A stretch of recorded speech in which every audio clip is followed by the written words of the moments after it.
देखो sine cos से related कुछ एक्सप्रेशन ऐसा है जिसका वैल्यू हमेशा याद रखना चाहिए।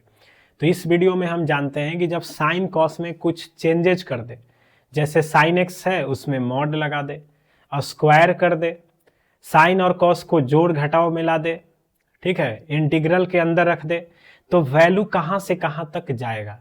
तो चलिए हम लोग देखते हैं एक एक करके सभी का वैल्यू। देखो सबसे पहले सीख लो, पहला एक्सप्रेशन सीधा है साइन थीटा और कॉस थीटा।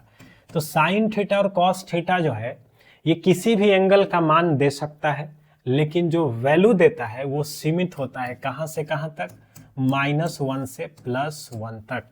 तो ये सिंपल सा बात है, इसको आप याद कर लो कि साइन थीटा हो या कॉस थीटा उसका वैल्यू -1 से लेके +1 तक जाएगा।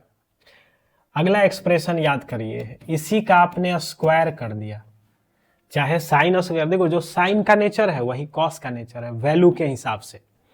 तो आपने अगर इसका स्क्वायर कर दिया तो साइन स्क्वायर हो या कॉस स्क्वायर हो उसका वैल्यू 0 से 1 तक जाएगा, क्योंकि स्क्वायर है निगेटिव देगा नहीं।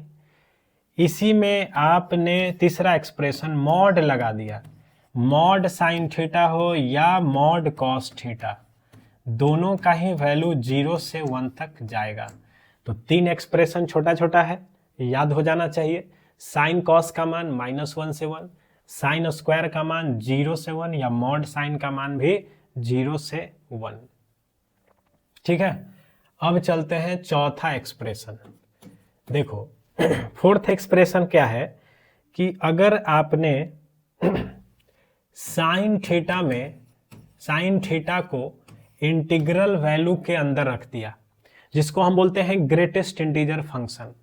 तो ग्रेटेस्ट इंटीजर फंक्शन का काम है किसी नंबर का इंटीग्रल पार्ट बताना, पूर्णांक बताना। तो देखो साइन थीटा का मान -1 से 1 होता है, तो इंटीग्रल वैल्यू के अंदर आते ही सिर्फ 3 नंबर देगा ये, पहला नंबर -1, दूसरा नंबर 0 और तीसरा नंबर 1।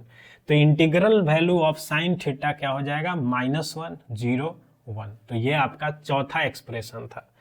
अब बढ़ते, अच्छा जो भी वही चीज अगर आपसे हम पूछेंगे कॉस थीटा का इंटीग्रल वैल्यू, तो सेम यही जवाब आएगा, क्योंकि जो साइन का वैल्यू में नेचर है वही कॉस का भी है।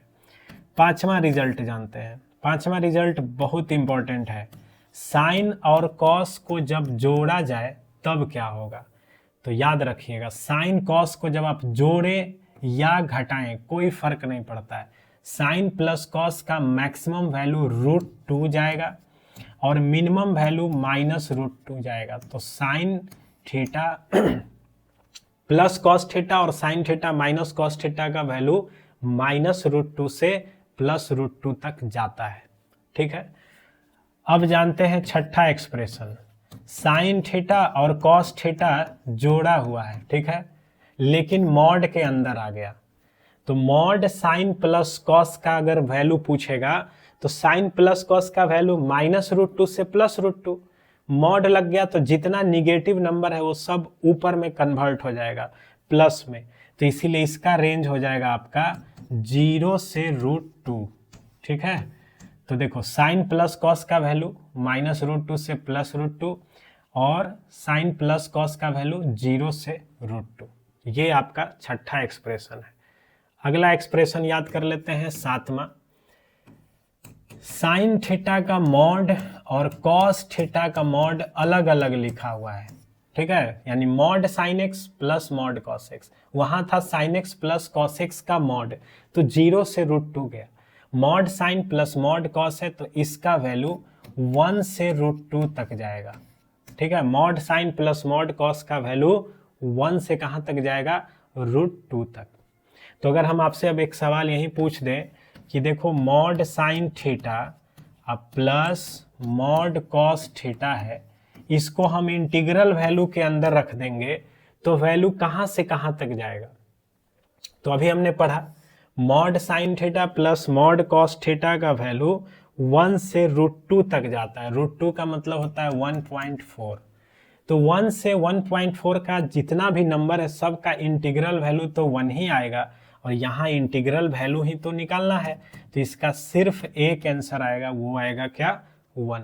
तो mod sine plus mod cos का वैल्यू 1 से √2, इंटीग्रल में आने पे ये हो जाएगा 1। ठीक है, ये था 8 एक्सप्रेशन 8वां। अब आते हैं 9th। Sign theta plus cos theta को इंटीग्रल पार्ट के अंदर रख दिया जाए तब क्या होगा। तो साइन प्लस कॉस का मान अभी हमने पढ़ा है -√2 से +√2 तक जाता है। इसको जैसे ही आप इंटीग्रल पार्ट में रखोगे तो -√2 का मतलब होता है -1.4, उसका इंटीग्रल वैल्यू -2 होता है। -1.4 को अगर इस ब्रैकेट के अंदर रखा जाए तो इसका इंटीग्रल पार्ट -1 नहीं बल्कि -2 बोला जाएगा। तो साइन प्लस कॉस का इंटीग्रल वैल्यू अगर पूछेगा तो 4 नंबर आएगा, -2, -1, 0 और 1। ये आपका 9th रिजल्ट था। और अब आते हैं इस वीडियो का आखिरी रिजल्ट है 10। जब साइन थीटा को रेसिप्रोकल करते हैं तब वैल्यू कहाँ से कहाँ तक जाएगा। तो देखो, रेसिप्रोकल का नियम होता है, जैसे साइन थीटा का वैल्यू तुमने पढ़ा -1 से +1 तक जाएगा। रेसिप्रोकल करने का नियम होता है कि अगर जिसको हम रेसिप्रोकल कर रहे हैं उसके वैल्यू में पॉजिटिव और निगेटिव दोनों तरह का नंबर शामिल है। ठीक है, दोनों तरह का अगर नंबर शामिल हो, मतलब निगेटिव भी हो और पॉजिटिव भी हो, तो इसका आंसर जो है 2 ब्रैकेट में दिया जाएगा। तो -1 का रेसिप्रोकल अलग कर लेना। तो -1 का रेसिप्रोकल चलो कर लिए, ठीक है, यहाँ लिख देते हैं। देखो, -1 का रेसिप्रोकल अलग कर लेना और +1 का रेसिप्रोकल अलग कर लेना। प्लस वाले में प्लस इन्फिनिटी तक जाना, माइनस वाले में माइनस इन्फिनिटी तक। ये नियम है। ठीक है, तो फाइनल आंसर तुमको क्या मिलेगा, 1/sin को आप क्या बोलते हो, कॉसेक। तो कॉसेक का वैल्यू -इन्फिनिटी से -1 यूनियन 1 से इन्फिनिटी। तो इसी वजह से कॉसेक का वैल्यू इतना होता है। तो साइन का रेसिप्रोकल करने पे वैल्यू कहाँ से कहाँ तक जाएगा, -इन्फिनिटी से -1 यूनियन 1 से इन्फिनिटी। ये रेसिप्रोकल का नियम है। निगेटिव का अलग रेसिप्रोकल, पॉजिटिव का अलग, प्लस वाले में प्लस इन्फिनिटी तक जाएंगे, माइनस वाले में माइनस इन्फिनिटी। तो ये 10 एक्सप्रेशन जो है साइन कॉस से रिलेटेड हर एक स्टूडेंट को याद रखना चाहिए जो क्लास 11 12th में पढ़ रहा है, जेई का प्रिपरेशन कर रहा है। That's all in this video.